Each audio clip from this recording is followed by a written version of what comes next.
দেখতে পাচ্ছেন scooty জেস্ট, scooty জেস্ট 110 CC. এই গাড়িটাতে প্রবলেম হচ্ছে এখানে লাইন আসছে না, কোনো সেলফ আসছে না, সেলফ নিচ্ছে না, ইন্ডিকেটার আসছে না, সর নিচ্ছে না। কিন্তু এই গাড়িটা কিক মারলে চলবে। মিটারের লাইট বা সেলফ স্টার্ট প্রবলেম কি কি কারণ থেকে হয় আপনাদেরকে দেখান। তো এটা চেক করব।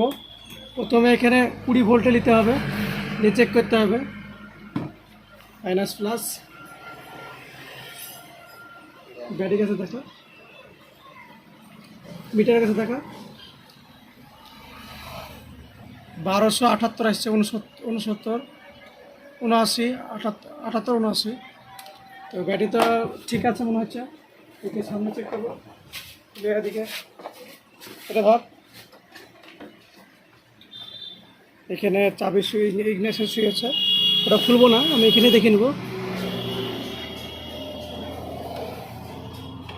বডি করছি 1289, এখানে লাইন এসছে, এখানে আসছে না। আমরা এই গাড়িটা খুলে নিই, কি কোথায় প্রবলেম আছে দেখে নিই। দেখতে পাচ্ছেন খুলে ফেললাম, এটা খুলে দিলাম। এটা দেখতে পাচ্ছেন এখানে দেখেন চার্জিংয়ের লাইট খারাপ। দেখতে পাচ্ছেন এই জায়গাটা, রেগুলেটরের যে সঙ্গে যে আর্থিংটা লাগিয়েছে সেটা প্রবলেম। এই তারটা কেটে গেছিলো, তারটা ঘোষণ খেয়ে এই তারটাতে ঘোষণ খেয়ে কেটে গেছিলো।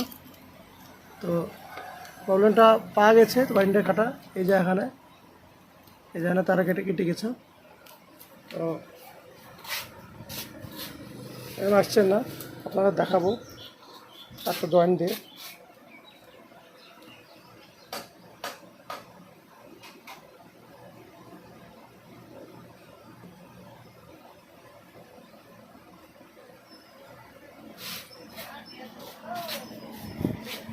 চলে এসছে,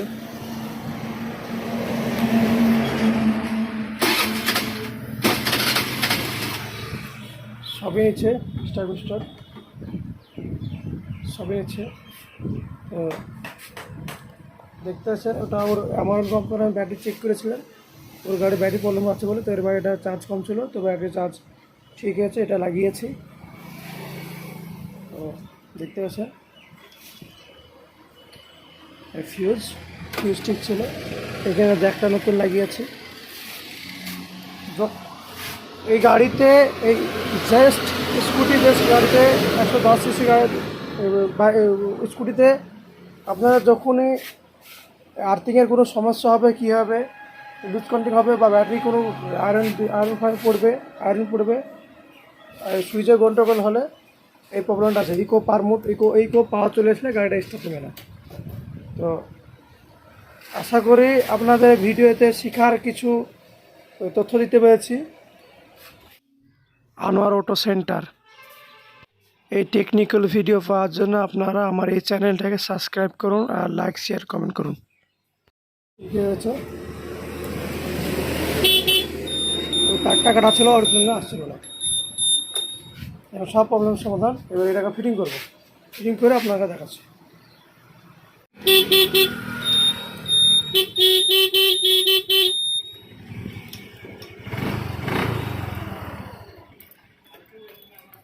এখানে পাওয়ার আসছে এটা কাস্টমার কমপ্লিট হয়ে গেছে। তো ফাইনালি এই গাড়িটা কমপ্লিট।